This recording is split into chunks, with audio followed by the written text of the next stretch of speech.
me forever on fire. ರಾಜ್ಯ ಕರಾವಳಿ ತೀರದಲ್ಲಿ ಹಿರಿದಾಗ್ತಾ ಇದೆಯಾ ಸಮುದ್ರ. ಅಲೆಗಳ ಅಬ್ಬರಕ್ಕೆ ಮತ್ತಷ್ಟು ಜಾಗ ಆವರಿಸಿಕೊಳ್ಳುವಂತ ಆತಂಕ ಇದೀಗ ಎದುರಾಗ್ತಾ ಇದೆ. ನೋಡಿ, ಕಿರಿದಾಗ್ತಾ ಇದೆ ಕರಾವಳಿಯ ಪ್ರಸಿದ್ಧ ಪಣಂಬೂರು ಬೀಚ್. ಮಂಗಳೂರಿನ ಪಣಂಬೂರು ಬೀಚ್ನಲ್ಲಿ ಮುಂದೆ ಬರ್ತಾ ಇದೆ ಸಮುದ್ರ. ಬೀಚ್ ಇರುವ ಜಾಗವನ್ನ ಅಪೋಷಣಕ್ಕೆ ತೆಗೆದುಕೊಳ್ತಾ ಇದೆ ಸಮುದ್ರ.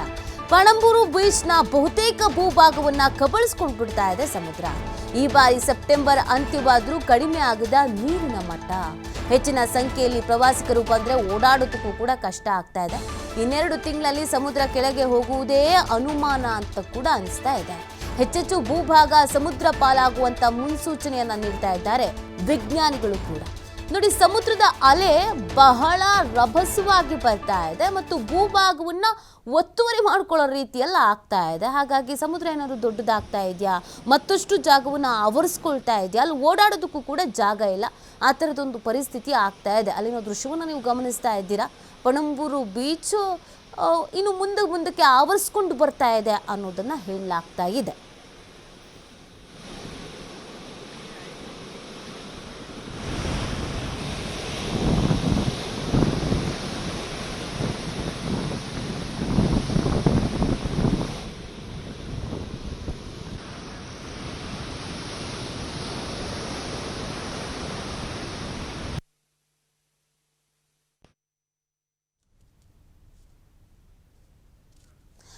ನೋಡಿ, ಇದಕ್ಕೆ ಸಂಬಂಧಪಟ್ಟಂತೆ ನಮ್ಮ ಪ್ರತಿನಿಧಿ ಆದಿತ್ಯ ಒಂದು ವಾಕ್ ಥ್ರೂ ನಡೆಸಿದ್ದಾರೆ, ನೋಡೋಣ ಬನ್ನಿ. ಮಂಗಳೂರು ಅಂದ್ರೆ ಬೀಚ್ಗಳಿಗೆ ಬಹಳಷ್ಟು ಫೇಮಸ್. ಅದು ಕೂಡ ಮಂಗಳೂರಿನ ಪಣಂಬೂರು ಬೀಚ್ ಅಂದ್ರೆ ಪ್ರವಾಸಿಗರ ಒಂದು ಹಾಟ್ ಸ್ಪಾಟ್, ಫೇವರೇಟ್ ಸ್ಪಾಟ್ ಅಂತಾನು ಹೇಳ್ಬೋದು. ಅಷ್ಟರ ಮಟ್ಟಿಗೆ ಅದು ಖ್ಯಾತಿಯನ್ನ ಪಡೆದಿದೆ. ಆದ್ರೆ ಒಂದು ಆತಂಕ ಈಗ ಕಾಡ್ತಾ ಇರುವಂತದ್ದು, ವರ್ಷದಿಂದ ವರ್ಷಕ್ಕೆ ಈ ಪಣಂಬೂರು ಬೀಚ್ ಏನಿದೆ ಇದರ ವಿಸ್ತೀರ್ಣ ಅನ್ನುವಂಥದ್ದು ಕಿರಿದಾಗ್ತಾ ಹೋಗ್ತಾ ಇದೆಯಾ, ಅಂದ್ರೆ ಬಹುಪಾಲು ಬೀಚ್ ಸಮುದ್ರ ಪಾಲಾಗ್ತಾ ಇದೆಯಾ, ಈ ಪಣಂಬೂರು ಬೀಚ್ ಏನಿದೆ ಇದು ಸಮುದ್ರ ಪಾಲಾಗ್ತಾ ಇದೆಯಾ ಅನ್ನುವಂಥ ಒಂದು ಆತಂಕ ಈಗ ಎದ್ದಿರುವಂಥದ್ದು. ಯಾಕಂದ್ರೆ ಅದಕ್ಕೆ ಪೂರಕವಾದಂಥ ಒಂದು ದೃಶ್ಯಗಳನ್ನ ಕೂಡ ತಾವು ನೋಡ್ತಾ ಹೋಗ್ಬೋದು. ಕಳೆದ ಹಲವು ವರ್ಷಗಳಿಂದ ಇಂಥದ್ದೊಂದು ಬೆಳವಣಿಗೆ ಈ ಬೀಚ್ ನಲ್ಲಿ ನಡೀತಾ ಇರುವಂಥದ್ದು. ಅಂದ್ರೆ ಪಣಂಬೂರು ಬೀಚ್ ಅಂದ್ರೆ ದೇಶ ವಿದೇಶದಿಂದಲೂ ಕೂಡ ಇಲ್ಲಿಗೆ ಪ್ರವಾಸಿಗರು ಬರ್ತಾರೆ. ಮಳೆಗಾಲ ಈಗ ಕಳೆದಿದೆ, ಇನ್ನು ಬೇಸಿಗೆಗಾಲದಲ್ಲಿ, ಚಳಿಗಾಲದಲ್ಲಿ ಇಲ್ಲಿ ಸಾಕಷ್ಟು ಪ್ರವಾಸಿಗರು ಬರ್ತಾ ಇರ್ತಾರೆ. ಇವತ್ತು ವೀಕೆಂಡ್ ಬೇರೆ, ಆದ್ರೆ ವೀಕೆಂಡ್ ನಲ್ಲಿ ಇಲ್ಲಿ ಬೀಚ್ ಇನ್ನೂ ಓಪನ್ ಆಗಿಲ್ಲ. ಓಪನ್ ಆಗದೆ ಇರೋದಕ್ಕೆ ಕಾರಣ ಏನು ಅಂದ್ರೆ ಈ ಮಳೆಗಾಲದಲ್ಲಿ ಮೇಲ್ ಬಂದಿರುವಂತ ಸಮುದ್ರ ಏನಿದೆ ಇದಿನ್ನೂ ಕೆಳಗಡೆ ಹೋಗಿಲ್ಲ. ಬಹುತೇಕ ಇಲ್ಲೇನು ನೀವು ನೋಡ್ತಾ ಇದ್ದೀರಾ ಈಗ ಸಮುದ್ರದ ರೀತಿ ನಿಮ್ಗೆ ಏನು ಕಾಣಿಸ್ತಾ ಇದೆ ಇದೆಲ್ಲವೂ ಕೂಡ ಸಾಮಾನ್ಯ ದಿನಗಳಲ್ಲಿ ಇಲ್ಲಿ ಪ್ರವಾಸಿಗರು ಆಕ್ಟಿವಿಟಿಗಳಲ್ಲಿ ಭಾಗಿಯಾಗ್ತಾರೆ, ವಾಕಿಂಗ್ ಅನ್ನ ಮಾಡ್ತಾರೆ, ಬೀಚ್ ನಲ್ಲಿ ಆಟ ಆಡ್ತಾರೆ, ಬೀಚ್ ನ ಒಂದು ಸೌಂದರ್ಯವನ್ನ ಸವಿತಾರೆ. ಆದ್ರೆ ಈಗ ಇದು ಯಾವುದಕ್ಕೂ ಕೂಡ ಸಾಧ್ಯವಾಗದಂತ ಪರಿಸ್ಥಿತಿ ಇದೆ. ಯಾಕಂದ್ರೆ ಬೀಚ್ ಏನ್ ಮೇಲ್ ಬಂದಿದೆ ಅದು ಇನ್ನು ಕೆಳಗಡೆ ಹೋಗಿಲ್ಲ. ಇದು ಮಳೆಗಾಲ ಕಳೆದ ಬಳಿಕ ಆಗಸ್ಟ್ ನಲ್ಲಿ ಬೀಚ್ ಸಾಮಾನ್ಯವಾಗಿ ಹಿಂದೆ ಎಲ್ಲ ಅದರ ನೀರಿನ ಮಟ್ಟ ಕಮ್ಮಿಯಾಗಿ ಇಷ್ಟೊತ್ತಿಗೆ ಇಲ್ಲಿ ಪ್ರವಾಸಿಗರು ಇಲ್ಲಿ ತುಂಬಿ ತುಳುಕ್ತಾ ಇದ್ರು. ಆದ್ರೆ ಈ ವರ್ಷ ಈಗ ಆಗಸ್ಟ್ ಕಳೆದು ಸೆಪ್ಟೆಂಬರ್ ಮುಗಿದು ಅಕ್ಟೋಬರ್ ಬರುವಂತ ಹೊತ್ತಿನಲ್ಲೂ ಕೂಡ ಇನ್ನು ಬೀಚ್ ನ ನೀರಿನ ಮಟ್ಟ ಅನ್ನುವಂಥದ್ದು ಕಮ್ಮಿ ಆಗಿಲ್ಲ. ಬೀಚ್ ಅಲ್ಲೇ ಇದೆ. ಸೊ ಎಲ್ಲೋ ಒಂದು ಕಡೆ ನಾವು ಏನ್ ನೋಡ್ತಾ ಇದ್ವಿ, ಮೊನ್ನೆ ಕಳೆದ ಕೆಲವು ದಿನಗಳ ಹಿಂದೆ ಕೂಡ ನಾಸಾ ಒಂದು ವರದಿಯನ್ನ ಕೊಟ್ಟಿತ್ತು. ಸಮುದ್ರ ಪಾಲಾಗುವ ಆತಂಕವನ್ನ ಎದುರಿಸ್ತಾ ಇರುವಂತಹ ನಗರಗಳ ಪೈಕಿ ಮಂಗಳೂರು ಕೂಡ ಒಂದು.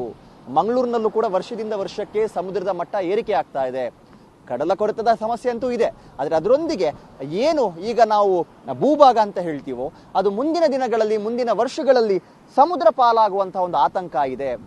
ಈ ಮಂಗಳೂರು ನಗರ ಕೂಡ ಸಮುದ್ರ ಪಾಲಾಗಬಹುದು. ಅದರ ಏನು ಸಮುದ್ರ ತೀರಗಳು ಇದೆ ಅದು ಕೂಡ ಸಮುದ್ರ ಪಾಲಾಗ್ತಾ ಹೋಗ್ಬೋದು. ಈಗ ನಾವು ಬೀಚ್ ಅಂತ ಕರೆಯುವಂತ ಪಣಂಬೂರು ಬೀಚ್ ಆಗಿರ್ಬೋದು, ತಣ್ಣೀರ್ಬಾವಿ ಬೀಚು, ಇಲ್ಲೆಲ್ಲ ನೀರಿನ ಮಟ್ಟ ಏರಿಕೆ ಆದ್ರೆ ಮುಂದಿನ ಗತಿ ಏನು ಅನ್ನುವಂಥದ್ದು ಸದ್ಯ ಮೂಡ್ತಾ ಇರುವಂತ ಪ್ರಶ್ನೆ. ಇಲ್ಲಿ ಎಲ್ಲವೂ ಕೂಡ ಸರಿಯಾಗಿದ್ದಿದ್ರೆ ಇಷ್ಟೊತ್ತಿಗೆ ಇಲ್ಲಿ ಪ್ರವಾಸಿಗರು ತುಂಬಿ ತುಳುಕ್ತಾ ಇದ್ರು, ಆಟೋಟ ಸ್ಪರ್ಧೆಗಳಲ್ಲೆಲ್ಲ ಭಾಗಿಯಾಗ್ತಾ ಇದ್ರು. ಆದ್ರೆ ಇದು ಯಾವುದು ಕೂಡ ಇವತ್ತು ಸಾಧ್ಯ ಆಗ್ತಾ ಇಲ್ಲ. ಯಾಕಂದ್ರೆ ಇನ್ನೂ ಕೂಡ ಬೀಚಿನ ನೀರಿನ ಮಟ್ಟ ಅನ್ನುವಂಥದ್ದು ಕೆಳಗಡೆ ಬಂದಿಲ್ಲ. ಹಾಗಾಗಿ ದೂರದ ಊರಿನಿಂದ ಬರುವಂತ ಪ್ರವಾಸಿಗರು ಏನಿದ್ದಾರೆ ತುಂಬಾ ಒಂದು ಆಸೆಯಿಂದ, ಆಕಾಂಕ್ಷೆಯಿಂದ ಇಲ್ಲಿಗೆ ಬರ್ತಾರೆ. ಆದ್ರೆ ಇಲ್ಲಿ ಬಂದ ಸಂದರ್ಭ ಇಲ್ಲಿ ಜಾಗದ ಕೊರತೆ, ಒಂದ್ ಕಡೆಯಿಂದ ಇಲ್ಲಿ ಹಗ್ಗ ಕಟ್ಟಲಾಗಿದೆ, ಬೀಚ್ ಓಪನ್ ಆಗಿಲ್ಲ, ಇನ್ನು ದಡದತ್ತ ಬರೋದಕ್ಕೆ ಬಿಡೋದಿಲ್ಲ, ಸಮುದ್ರದಲ್ಲಿ ಆಟ ಆಡೋದಕ್ಕೆ ಬಿಡೋದಿಲ್ಲ ಅನ್ನೋ ಕಾರಣಕ್ಕಾಗಿ ಸಪ್ಪೆ ಮೋರಿ ಹಾಕಿಕೊಂಡು ವಾಪಸ್ ಹೋಗುವಂತ ಒಂದು ಪರಿಸ್ಥಿತಿ ಇದೆ. ಇಲ್ಲಿ ಬಂದು ಇಲ್ಲಿ ಏನು ಮಾಡೋಕ್ಕಾಗದೆ ಮತ್ತೆ ಉಡುಪಿಯ ಮಲ್ಪೆ ಬೀಚ್ಗೆ ಹೋಗಿ ಅವರು ಒಂದು ಎಂಜಾಯ್ ಮಾಡುವಂತ ಒಂದು ಪರಿಸ್ಥಿತಿ ಇದೆ. ಇದೇ ಒಂದು ಬೆಳವಣಿಗೆ ಮುಂದುವರೆದ್ರೆ ಇನ್ನು ಮುಂಬರುವ ವರ್ಷಗಳಲ್ಲೂ ಕೂಡ ಇದು ಇನ್ನೂ ಜಾಸ್ತಿ ಆಗ್ತಾ ಹೋಗುವಂತ ಒಂದು ಆತಂಕ ಇದೆ. ಹಾಗಾಗಿ ಈ ಬಗ್ಗೆ ಒಂದು ಸರಿಯಾದ ಅಧ್ಯಯನ ನಡಿಬೇಕು ಅನ್ನುವಂತ ಒಂದು ಆಗ್ರಹಗಳು ಕೂಡ ಕೇಳಿ ಬರ್ತಾ ಇದೆ. ಕ್ಯಾಮರಾ ಪರ್ಸನ್ ಕೃಪೇಶ್ ಪೂಜಾರಿ ಜೊತೆ ಆದಿತ್ಯ TV5 ಮಂಗಳೂರು. ನೋಡಿ, ನಾವು ಈಗ ಮಂಗಳೂರಿಗೆ ಬಹಳ ದಿವಸದಿಂದ ಬಂದಿದ್ದೀವಿ. ಬೀಚ್ ನೋಡ್ಬೇಕಂತೇಳಿ ಎಸ್ಪೆಷಲಿ ಪಣಂಬೂರು ಬೀಚ್ಗೆ ಬಂದು ಇಲ್ಲಿ ನೋಡ್ಬೇಕಂದ್ರೆ ಇಲ್ಲಿ ಬ್ಯಾರಿಕೇಡ್ ಅದು ಹಾಕಿದ್ದಾರೆ. ತುಂಬ ದಿವಸ ಆಯಿತು, ಇದನ್ನ ಕೇಳಿದ್ವಿ. ಓಪನ್ ಆಗೈತೆ ಅಂತ ಹೇಳಿ ಬಂದರೆ ಇದರದ ಇಲ್ಲಿ ಇನ್ನೂ ಬಿಡ್ತಾ ಇಲ್ಲ ಒಳಗೆ. ಆ್ಯಕ್ಟಿವಿಟೀಸ್ ಏನು ಸ್ಟಾರ್ಟ್ ಮಾಡಿಲ್ಲ, ಏನಿಲ್ಲ. ಭಾಳ ಮಂದಿ ಇಲ್ಲಿ ದೂರ್ಲಿಂದ ಬರ್ತಾರೆ. ನಾವು ಹಾಗೆ ಎಲ್ಲರೂ ಕೂಡಿ ಬಂದಿದ್ದೀವಿ.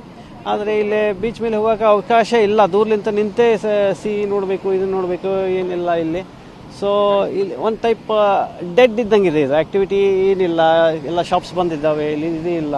ಸುಮ್ಮನೆ ಬಂದು ದೂರ್ಲಿಂದ ನೋಡಿ ಹೋಗ್ಬೇಕಂತಂದರೆ ಇದೊಂದು ಸ್ವಲ್ಪ ಹುಡುಗರಿಗೆ ಅವ್ರಿಗೆಲ್ಲ ಸ್ವಲ್ಪ ತ್ರಾಸಾಗ್ತದೆ. ಈಗ ಹಾಗೆ ಮಲ್ಪೆದಲ್ಲಿ ಹೇಗೆ ಇಂಪ್ರೂವ್ಮೆಂಟ್ ಇದೆ compared to Goa beaches, how it is improved. ಅಲ್ಲೆಲ್ಲ ಆ್ಯಕ್ಟಿವಿಟೀಸ್ ಚೆನ್ನಾಗಿದೆ, ಭಾಳ ಚೆನ್ನಾಗಿದೆ. ಹಾಗೆ ಇಲ್ಲೂ ಮಾಡಿದರೆ ಸ್ವಲ್ಪ ಜನಗಳಿಗೆ ಸ್ವಲ್ಪ ಸಮೀಪಾಗ್ತದೆ. ಟೂರಿಸ್ಟಿಗೆ ಅದರ ಸಂಬಂಧ ಬಂದಿರ್ತಾರೆ. ಸೊ ಅವರು ಎಂಜಾಯ್ ಮಾಡಿ ಹೋಗ್ತಾರೆ. ಸೊ ಇದು ಯಾಕೆ ಇಲ್ಲಿ ಹೆಲ್ಡಪ್ ಮಾಡಿದ್ದಾರೆ ಅಂಥೇಳಿ ಗೊತ್ತಿಲ್ಲ. ಸ್ವಲ್ಪ ಅದ್ರ ಬಗ್ಗೆ ಒಂದು ಸ್ವಲ್ಪ ವಿಶೇಷ ಬಂದಿದೆ ಅಂಥೇಳಿ ಇದನ್ನೇನು ಬ್ಲಾಕೇಜ್ ಮಾಡಿದಂಗೆ ಇದ್ದಾರೆ. Of course it's a rocky beach, but ಇದಕ್ಕೆ ಒಂದು ಉಪಾಯ ಹುಡುಕಿ ಒಂದು ಏನಾರು ಮಾಡಿದರೆ ಸ್ವಲ್ಪ ಎಲ್ಲರಿಗೂ ಹೆಲ್ಪ್ ಆಗ್ತದೆ. ಸೊ ಇದ್ರ ಬಗ್ಗೆ ಒಂದು ಸ್ವಲ್ಪ ವಿಚಾರ ಮಾಡಬೇಕು ಅವರು ಕನ್ಸರ್ನ್ಡ್ ಅಥಾರಿಟಿ.